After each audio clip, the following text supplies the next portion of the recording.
on a fait preuve d'une naïveté confondante. On est les dindons de la farce de la globalisation. Les dirigeants européens se sont comportés comme si... on a été les bons élèves, mais on a été trop... Les lois de l'OMC, oui, été données par Dieu à Moïse sur le mont Sinaï. C'est pas des lois religieuses.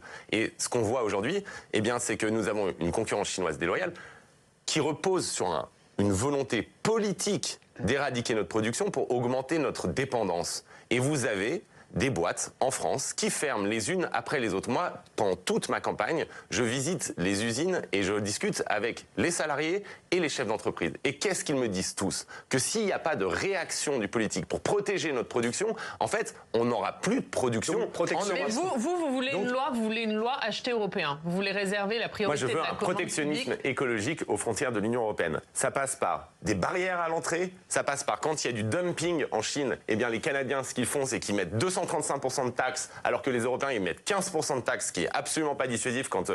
juste un exemple concret. Les dirigeants de l'entreprise Systovi, qu'est-ce qu'ils vous disent? Systovi, c'était une entreprise florissante de production de panneaux photovoltaïques.